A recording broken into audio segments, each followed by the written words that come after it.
हाँ तो विद्यार्थियों, आज अपन बीमा कंपनियों के लेखे अकाउंट्स ऑफ इंश्योरेंस कंपनीज का नया चैप्टर शुरू करेंगे। बीमा क्या है? बीमा एक ऐसा समझौता होता है जिसमें जोखिम का विभाजन तथा एकीकरण, शेयरिंग एंड पूलिंग होता है।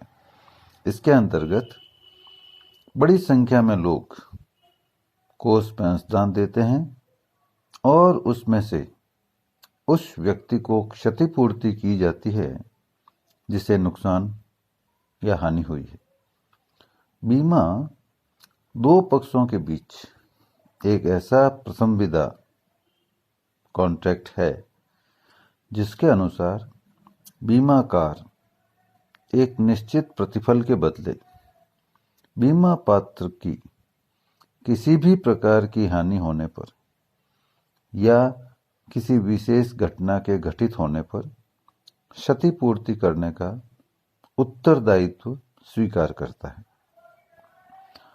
जो व्यक्ति बीमा करवाता है उसे बीमाकार, इंश्योरर तथा जो व्यक्ति या संस्था बीमा करता है उसे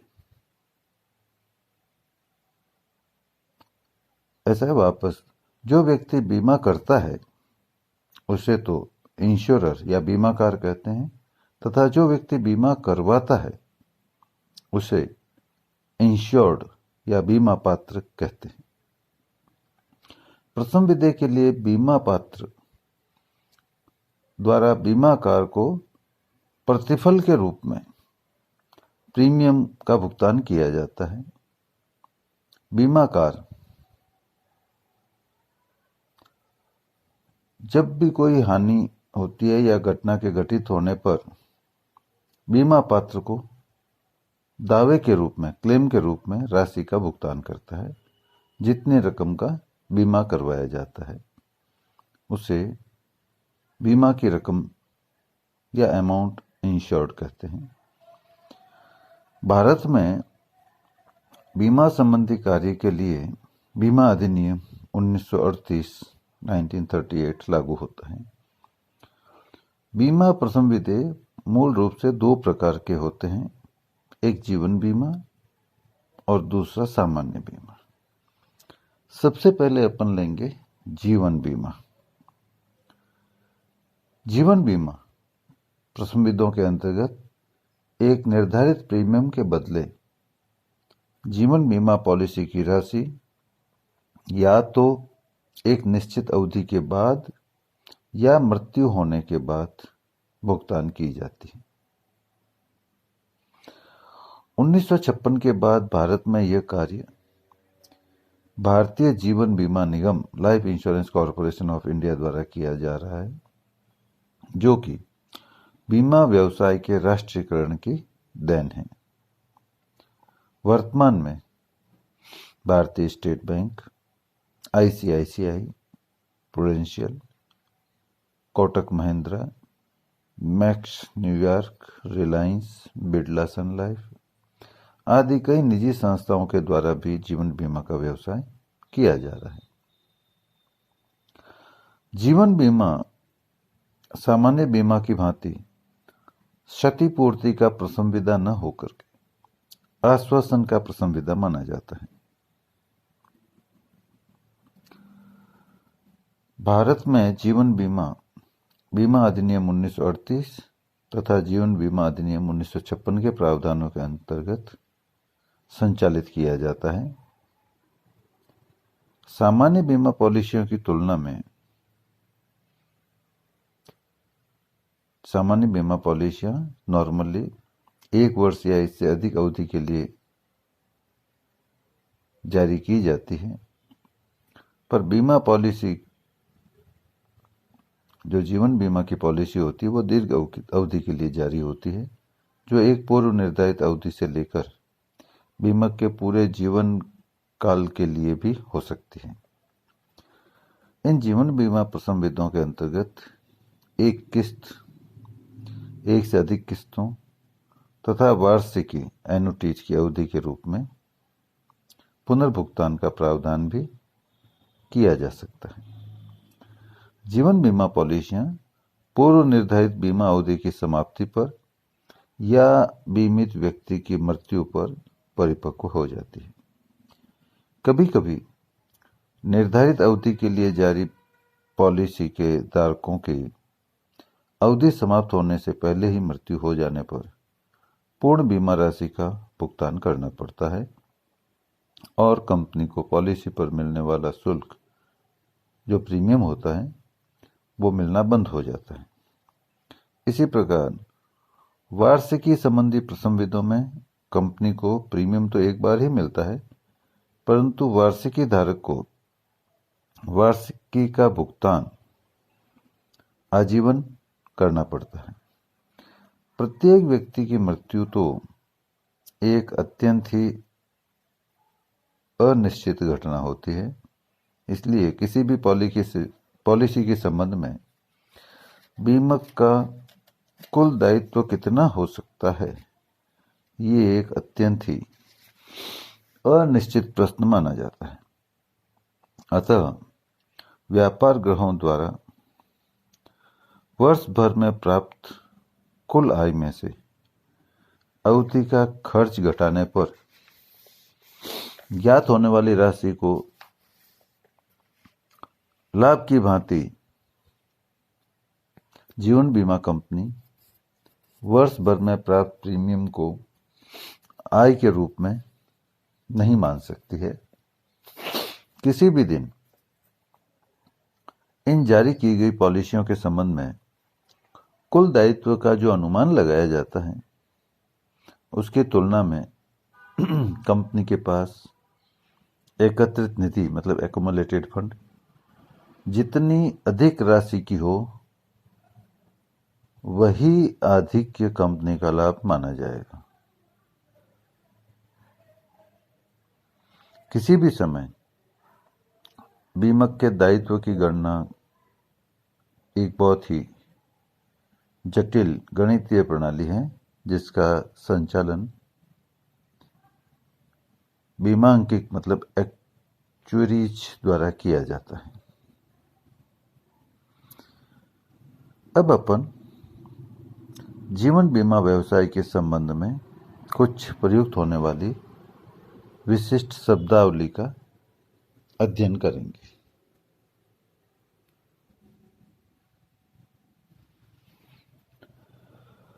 पहला जो टर्मिनोलॉजी है रिगार्डिंग लाइफ इंश्योरेंस बिजनेस, उसमें सर्वप्रथम प्रब्याजी या प्रीमियम को लेते हैं। प्रीमियम क्या है? किसी व्यक्ति द्वारा बीमा अनुबंध करने पर उसके द्वारा प्रतिफल के रूप में बीमा कंपनी को चुकाई गई राशि प्रब्याजी या प्रीमियम कहलाती है। इसका भुगतान वार्षिक आधार पर या बीमा करवाने वाले व्यक्ति की सुविधा अनुसार मासिक, त्रैमासिक, अर्धवार्षिक किस्तों में किया जा सकता है। इन किस्तों का निर्धारण पॉलिसी की प्रकृति, उसकी शर्तें या निगम द्वारा प्रसारित तालिकाओं को देखकर किया जाता है। इसी तरह दूसरी शब्दावली है दावे, क्लेम्स। बीमा कंपनी द्वारा पॉलिसी की परिपक्वता तिथि मतलब मैच्योरिटी डेट पर या इससे पूर्व बीमित व्यक्ति की मृत्यु होने पर जो राशि चुकाई जाती है उसे दावा कहते हैं। तीसरा है समर्पण मूल्य, सरेंडर वैल्यू। यह शब्द जीवन बीमा व्यवसाय का ही विशिष्ट शब्द है। सामान्य बीमा योजना में बीमित द्वारा पॉलिसी के समर्पण की कोई व्यवस्था नहीं होती है।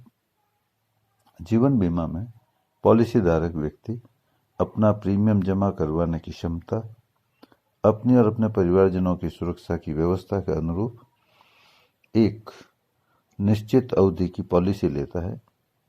यदि वह यह बीमा अनुबंध समाप्त करना चाहता है तो उसे नियमानुसार बीमा कंपनी की अनुमति से अपने तत्संबंधी अधिकारों का कंपनी के प्रति त्याग करना पड़ता है। यह क्रिया पॉलिसी का समर्पण, सरेंडर ऑफ पॉलिसी कहलाती है। इस दशा में बीमक द्वारा समर्पणकर्ता को जो राशि चुकाई जाती है उसे समर्पण मूल्य या सरेंडर वैल्यू कहते हैं।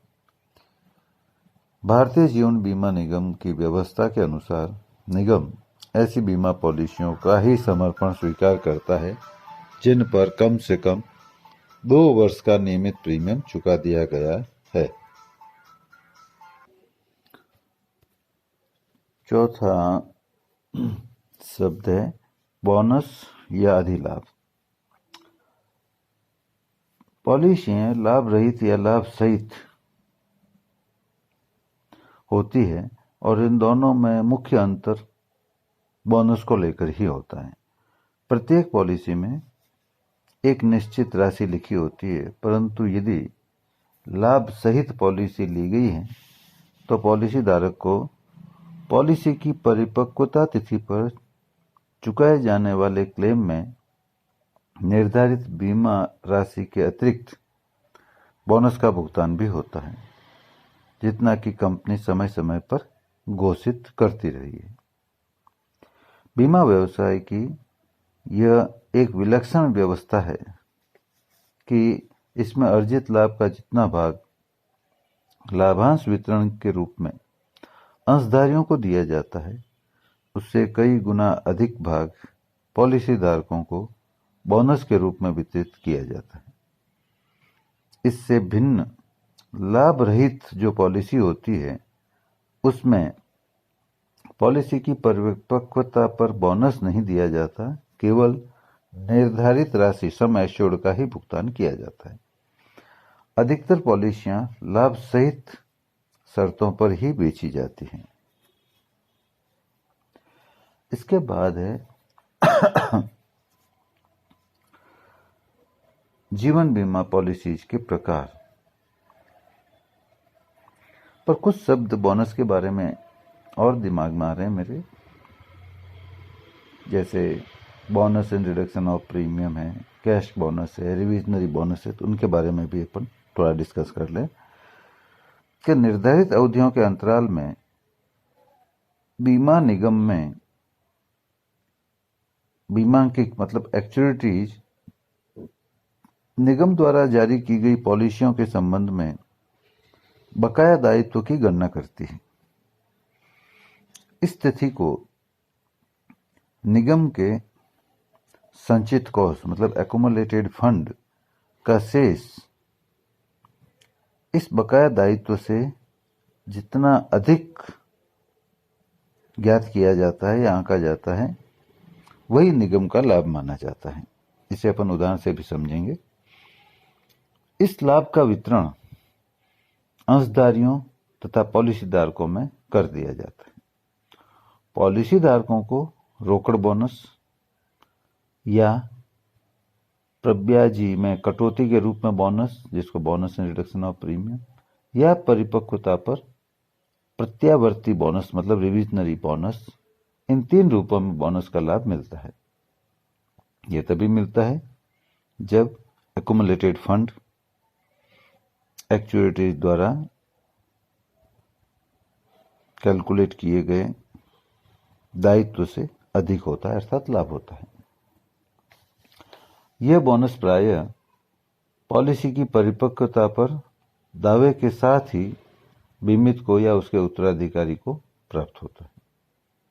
जब तक बोनस का भुगतान न कर दिया जाए यह निगम के अंतिम लेखों में सम्मिलित नहीं किया जा सकता।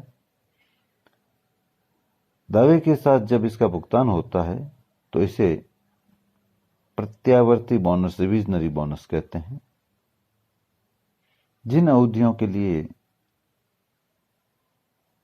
निगम का जो दायित्व है उसका मूल्यांकन न हो जाए, जिस अवधि के लिए निगम के दायित्वों को मूल्यांकन न हो जाए, उन अवधियों के लिए चुकाया गया बोनस अंतरिम बोनस कहलाता है। ये थोड़ी 2-2 नंबर के सवाल पूछें तो ध्यान रहे आपको, इसलिए डिस्कस कर लिया। अब अपन जीवन बीमा पॉलिसीज के प्रकार, forms of life policies discuss करते हैं।